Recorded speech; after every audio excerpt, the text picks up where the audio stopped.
Hello everyone. I wanted to do a recording to discuss the most recent posts and the rumor mill.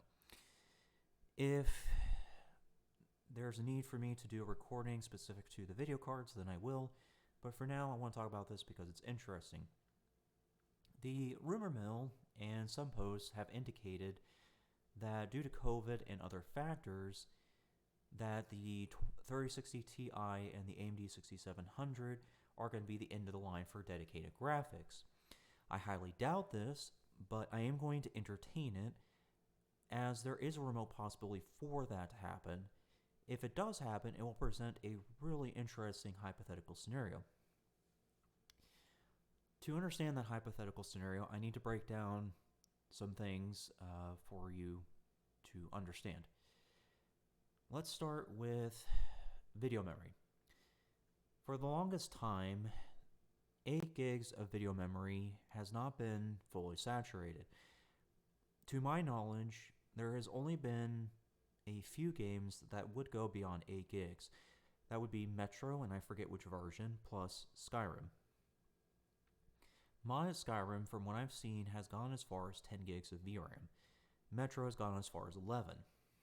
These are isolated cases, but given a couple of years, they likely won't be isolated cases anymore. There will be other games that may request more video memory. It is within the realm of possibility, as with anything, in terms of time and development. So that's video memory. Let's talk about demand now. As with anything, demand dictates the market. If a company or industry as a whole is requesting something, then the other industries involved are going to respond to that. They are in it for the money, so obviously they're going to respond because they want that market share. That's why you're not really seeing an operating system besides Windows as the gaming operating system. It's because there's not enough people on Linux to make a demand for more Linux support. It's just an example, but one of many that I could make. So that's demand. Let's talk about milestones. Computer parts, or computers in general, update or evolve roughly every year now. And it's been that way for quite a while, but what I consider a milestone is something like going from single core to 2-core, 2-core to quad-core, so on and so forth. You will very rarely find milestones over the course of gaming computer history. If this is indeed reaching a point now where the baseline for dedicated graphics is 8 gigs of VRAM, then we have indeed reached a new milestone. For the longest time, there hasn't really been a need to make a baseline any higher than 6 gigs. If you look at, say, the 5600 XT, 2060 and stuff, they're all 6 gigs. It would be interesting to reach a new milestone in technology, but who knows if that will be reached at this point in time. Okay, so with that all explained, now let's look at the hypothetical scenario that could happen. If it does reach a point in which this is the end of line for video cards, then that means that the baseline for not just VRAM and the cost is going to change. For better or for worse, I don't know. It's too early to tell. If this does happen, though, I think what's going to happen is AMD Ryzen's with integrated graphics next year will take over mobile games, MOBAs, and certain esports titles. You can see that I've had this up on the screen for a while, but this is an AMD 4750G. It never made it to the mass market. It was only distributed to brand name computers, but it is the latest in integrated graphics for AMD.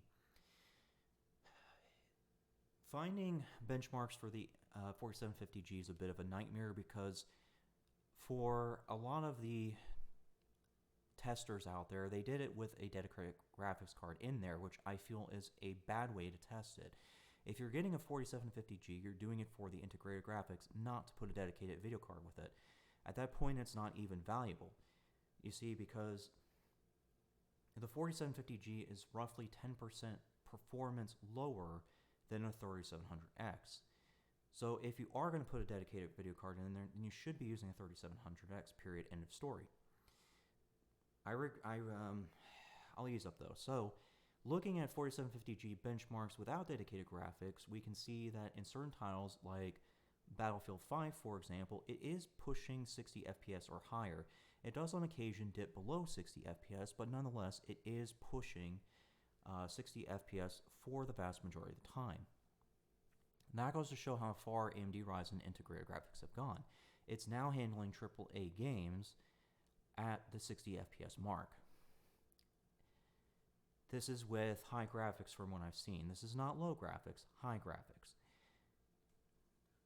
The AMD APUs like this 4750G are generally a generation behind, meaning that the 4750G is running on an architecture and technology from last year rather than this year.